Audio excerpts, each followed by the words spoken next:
तहवीज़, नारे तकबीर, नारे तकबीर, नारे तहवीज़, नारे तकबीर, नारे तकबीर, तहवीज़, नारे तकबीर, नारे तकबीर, तहवीज़, नारे तकबीर, नारे तकबीर।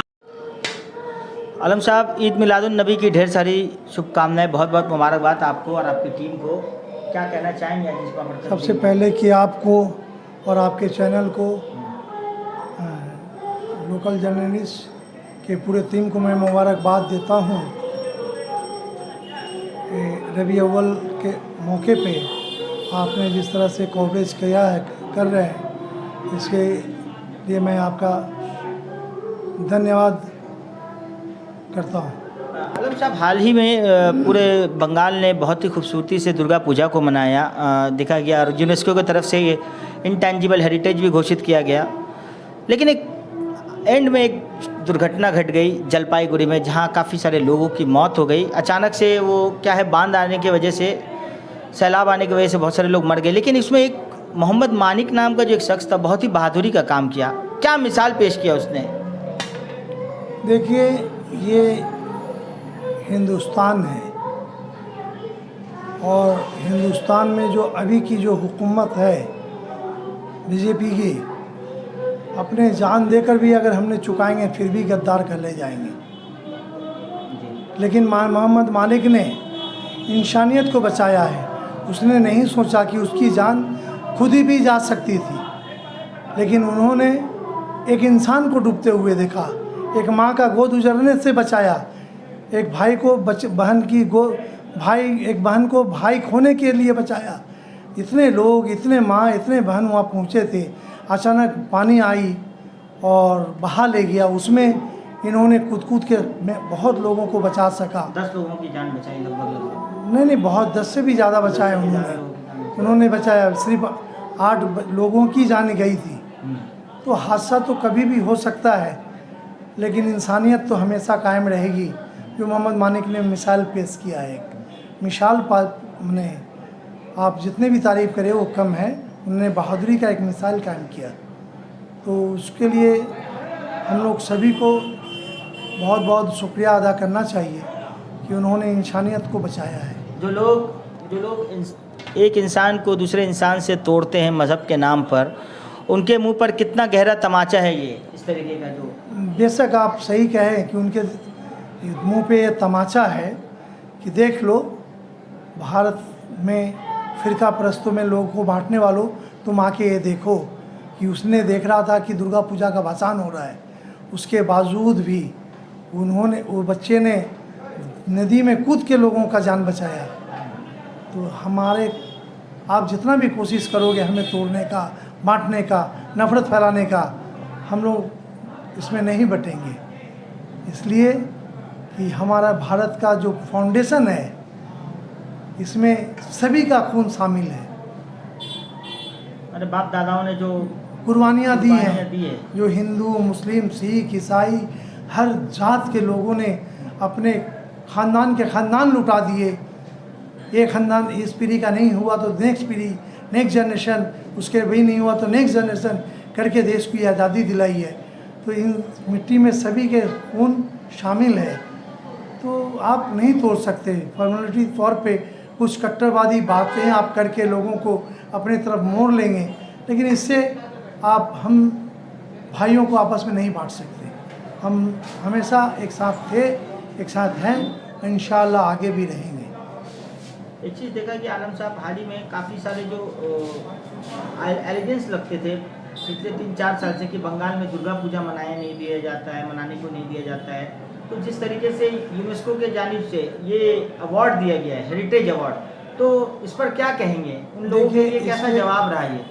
इसके पहले जब जो इलेक्शन आता है तो बाहर का लोग कुछ आते हैं और यहाँ का माहौल थोड़ा ख़राब करते हैं, और लोग कहते हैं कि यहाँ पे दुर्गा पूजा नहीं मनाया दिया जा रहा है, यहाँ पे ऐसे हिंदुओं के साथ हो रहा है। तो ये सब बकवास की बातें हैं, क्योंकि हम लोग जब पश्चिम बंगाल में रह रहे हैं, और वो भी कोलकाता ऐसा शहर में हम लोग हैं, तो जहाँ पे ईद भी मनाई जाती है, दुर्गा पूजा का कार्निवाल भी होता है, वो भी सेम जगह पर। सेम जगह पे रेड रोड पे ही होता है। तो एक इससे सीख लेना चाहिए, मोदी सरकार दिखाए कि वो कौन सा जगह पे इस तरह का कार्निवाल, बीजेपी सरकार कार्निवाल इस तरह से कहाँ किया, सब भाइयों को लेके कहाँ किया। आपकी पार्टी हमारे- आपकी पार्टी के ऊपर बीजेपी आरोप लगाती है कि तुष्टीकरण की राजनीति करती है, मुस्लिम अपीसमेंट राजनीति करती है, इस पर क्या कहेंगे? देखिए, जो अपने मकसद में जब कामयाब नहीं होता है तो वो कहता है कि उंगली आप पे उठाएंगे। क्यों उठाएंगे?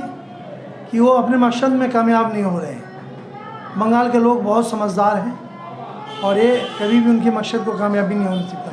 जैसे ने आपने सुना होगा एक कहानी कि एक लोमड़ी बार बार छलांग लगा रहा था अंगूर पाने के लिए। जब उसको अंगूर नहीं मिला तो लोमड़ी वापस जाता है, बोलता है अंगूर खट्टा, बोल के चले जाता है। तो इसी तरह बीजेपी यहाँ पे लोगों पे इल्ज़ाम लगाए जा रहे हैं, तोहमत लगाया कर रहे हैं।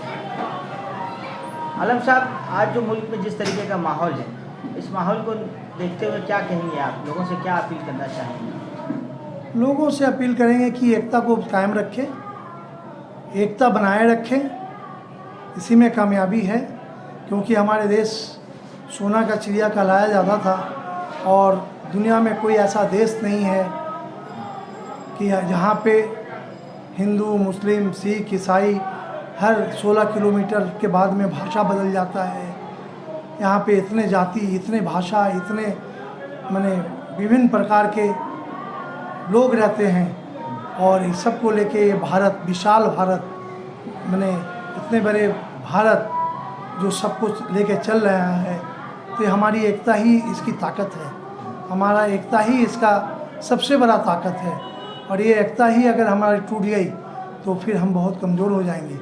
क्योंकि आप जब एक लकड़ी, 5 लकड़ी है, डंडा है, एक साथ कर दीजिए तो उसको तोड़ नहीं सकता। तो आप जब उसको तोड़ नहीं सकते, तो जब उसको अकेला अलग अलग बिखेर दीजिए तो आसानी से आप उसको तोड़ देते हैं।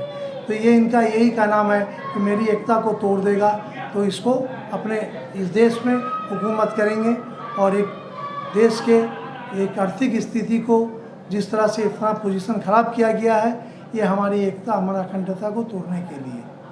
मगरबी बंगाल के मेयर सिराज हकीम साहब, और उनका ये पोर्ट अंचल, उनका कॉन्स्टिट्यूंसी भी है, तो कितना सपोर्ट, किस तरीके से आप लोग काम कर रहे हैं उनके सपोर्ट में? देखा जा रहा है हर त्यौहार, हर चीज़ों को बहुत अच्छे तरीके से मेंटेन किया जाता है। देखिए, दुर्गा पूजा में बॉबी हकीम साहब जो हमारे मंत्री हैं, मेयर भी हैं, और मेयर होने के कारण कलकत्ता में उनका जिम्मेवारियाँ कितना बढ़ जाती है। हर पूजा पंडाल को उन्होंने अटेंड किया है, टाइम दिया है, उद्घाटन किया है। इनकी बहुत बड़ा होने की क्षमता है। उनकी IQ की हम लोगों की सोच से बाहर है। उनकी चिंता धारणा समाज के लिए, लोगों को देने के लिए, वो जो उनका जो ब्राउड सोच है, इतना लाउड सोच है, इतना बड़े पैमाने पे उनका जो सोच है, वो सोच हम लोग का सोच से बहुत काफ़ी ऊपर है। और उसी के चलते वो काम भी कर रहे हैं, और काम पुरुष के नाम से जाने लगे हैं, और काम करने वाला को हर लोग पसंद करते हैं, प्यार करते हैं।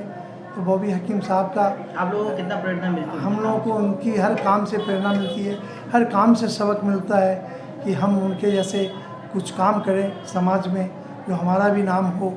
तो एक कोशिश हम लोग करते हैं उसी के, उनका काम किया हुआ को आइडल करके अपने को, अपनी ज़िंदगी में कि इस चीज़ को उतार लें, और आगे इस तरह से ही काम करें जिसमें हमारी भी नाम हो और समाज का भी नाम हो, और लोगों का काम आना, दुख में काम आना सबसे बड़ी बात है। सुख में तो सभी है, दुख में तो बहुत कम ही लोग रहते हैं, लेकिन हमारे ये बॉबीदा लोगों के दुख और सुख सभी के साथ रहते हैं। हम भी कोशिश करता हूँ कि लोगों के सुख और दुख में साथ रहे। नबी सल्लल्लाहु अलैहि वसल्लम का हदीस भी है, अतीमों के माथे पे हाथ दो। तो हम कोशिश करते हैं जो गरीब गुरबाएँ लोग जो हैं, इनका कुछ मदद करके अगर कुछ पुण्य कमाया जाए, कुछ नेकियां कमाई जाए तो हम इसमें कोई छोटी बात नहीं है, बहुत बड़ी बात है। तो मैं यही कोशिश करता हूँ कि लोगों के बीच रहूँ, लोगों के काम आ जाऊँ, तब हमारा ज़िंदगी सफल हो गया। यही कहते और आपके चैनल को एक बार फिर मैं धन्यवाद देते हुए अपनी बातों को ख़त्म करता हूँ। खुदा हाफिज़, नमस्कार। बहुत बहुत शुक्रिया आलम साहब हमारे साथ जुड़ने के लिए।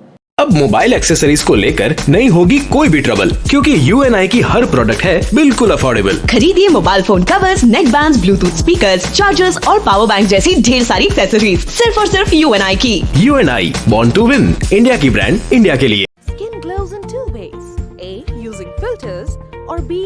Water. Bahamas. Feel the freshness of water all over again. बहुत अच्छा लगता है जब कोई परेशानी लेकर खुशियां बांटे। उसी तरीके से आया है अक्की कंप्यूटर्स। आपके पुराने लैपटॉप या कंप्यूटर को लेकर के we can give you the fresh one, और you can buy the second hand budget friendly computers from Akki computers, जहां आपको सिर्फ लैपटॉप या यूज कंप्यूटर्स ही नहीं, उनके पार्ट्स और बहुत सारे वैरायटीज भी मिलेंगे। Please visit Akki computers as soon.